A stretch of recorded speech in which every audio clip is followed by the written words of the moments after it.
All right, now let's take a look at the real world issue number 1 for macroeconomics. And just as a reminder, remember all the way back at the beginning of this course, we looked at the 6 real life issues that the IB uses to what? To push our inquiry through different parts of the IB curriculum. The first 2 questions had to do with consumers and producers and the need for government intervention in the microeconomic market, which of course applied to our studies of government intervention, market failure, and market power, okay?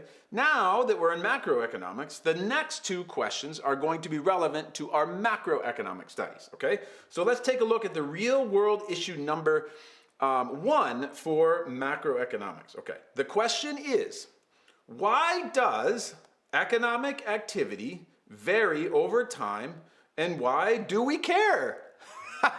So what? Why like these, right? I had a great experience when I was trekking through the Himalayan mountains in Nepal, and I was with this guy who was a guy from Nepal, but he was from the lower regions of Nepal, meaning that he was part of like the jungle area of Nepal, way down in the warmer parts, right on the Indian border of Nepal. And I had a really awesome thermos. It was like my favorite little thermos that I used to drink all the coffee out of back in the day. And it was plastic, had this little clip-on lid. And one of the things he was like fascinated with the mug was that the lip would, the top would click on, you know? It was just something he had never seen before. And he just looked at me and he's like, why like these? Like, why does it click, right? And it was part of him using the very little English that he knew and trying to understand me and his curiosity. And he was just this really, really beautiful man.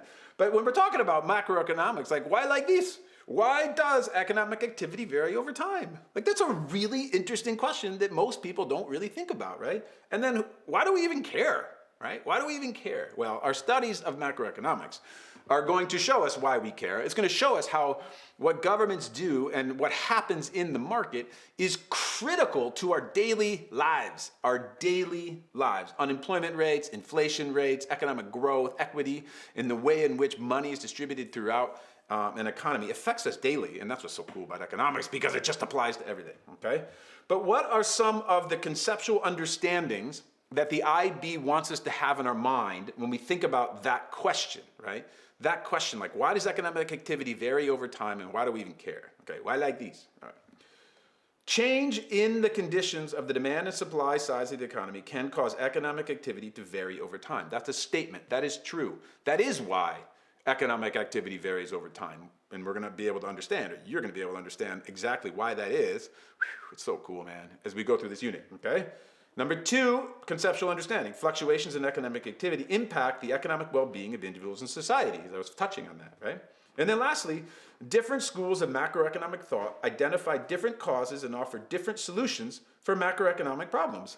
That's pretty cool. There's actually a massive schism in economic thought that comes up in our studies of macroeconomics. And if you go all the way back, remember the evolution of economic thinking that you studied right at the beginning of this course? Yeah, there's a huge schism, and it happens in the 1930s with John Maynard Keynes and Keynesian economics, and boom, everything shifts.